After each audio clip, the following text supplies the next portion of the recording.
So now let's figure out how to solve systems of linear equations in case when there are complex eigenvalues. So suppose that xi is an eigenvector corresponding to the eigenvalue r. And so if we apply complex conjugation, then we see that the complex conjugate is also going to be a pair of eigenvalue and eigenvector. So which means that complex eigenvalues and eigenvectors of a real matrix always occur in pairs. So here is an example. So if you try to compute the characteristic polynomial here, it's going to be what? R squared minus 2 r. The determinant is plus 2 is 0. So then you find r1, then 1 plus I. r2 is going to be 1 minus I. So 1 plus I will give you this vector, minus I will give you this vector. The important thing is that if you just look at this vector, it has two entries. If you apply complex conjugation to both vectors, then you get the other one. And then if you look at the complex at the first eigenvalue, and then if you do the complex conjugate, then you get the other eigenvalue. Right? Of course, if we just apply the formula for solving systems of differential equations, then we'll get solutions. We'll still get solutions. Eigenvector times e to the eigenvalue t. But these are going to be complex valued. So let's look at the first one. Right? If you just write it down carefully, then in the end, it's going to have the real part and the imaginary part.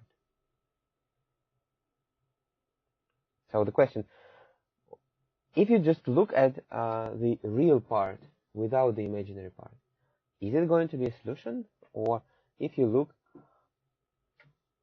at just the imaginary part, is it going to be a solution? And well, of course it will, but let's just check.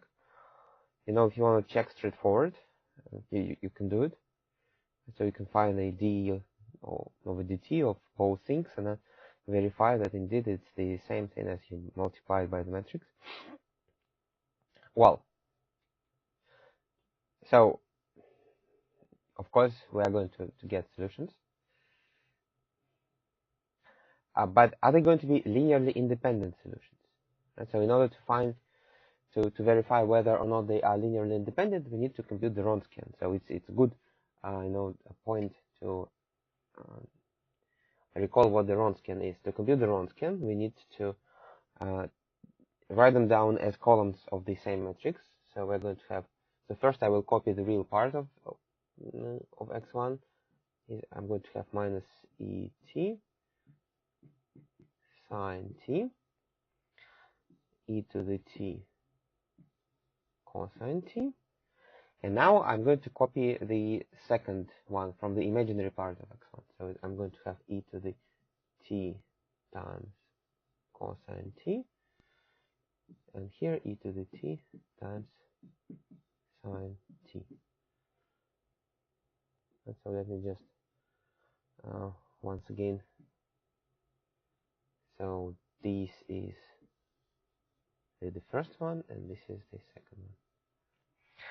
Well, anyway, so now if you do the determinant, then first we multiply like this.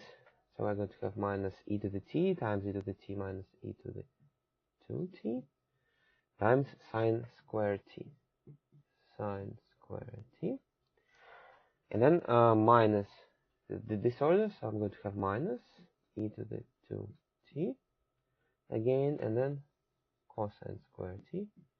And then sine square plus cosine square t is 1. So in the end, I will just get minus e to the 2t, which is of course never equal to 0. So e to anything is always positive. So minus e to anything is always negative. So since it is not 0, it means that these are indeed linearly independent.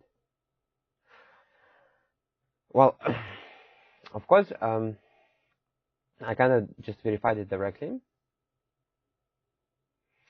So the point of this general theorem is that it's always going to be the case that whenever we have a matrix A with real entries, but suppose that we have a complex eigenvalue. So complex eigenvalue means that its imaginary part is not 0. Right? So then we can take the real part of the complex valued solution and the imaginary part of the complex valued solution. So what I'm claiming is that they are going to be linearly independent solutions of the real valued solutions of the corresponding systems or system of differential equations. And well, here is a part of the proof. So first, as I said before, complex eigenvalues and eigenvectors, they occur in pairs. So if Xi and R is a pair of eigenvector and eigenvalue, then there's going to be its complex conjugate counterpart. But then, it's just a very, very simple operation with complex numbers. That the real part is what? It's just x plus x conjugate over 2. And so the point here being that U is a linear combination of these two solutions, and therefore it has to be a solution. And V is also going to be a linear combination, but that's kind of your homework. What I haven't proved here explicitly, and this is a bit harder, so it's a bit trickier, that these are going to be linearly independent. U and V are linearly independent. It is true, yeah, but it's going to be on your homework. So the general theorem is that if we have a diagonalizable matrix, then its eigenvalues, some of them are real, and then each real eigenvalue produces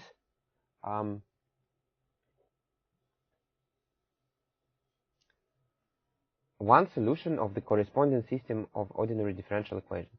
And that's you take the eigenvalue, you take raise e to the power rt, and then you multiply by the corresponding eigenvector. All right, and then complex eigenvalues and eigenvectors, they occur in pairs, right? So every complex eigenvalue, or every pair of complex eigenvalues is going to give you two solutions. So basically, you just apply the same formula, only now you take the real part and the imaginary part separately. So that's how we can solve systems of differential equations in case when there are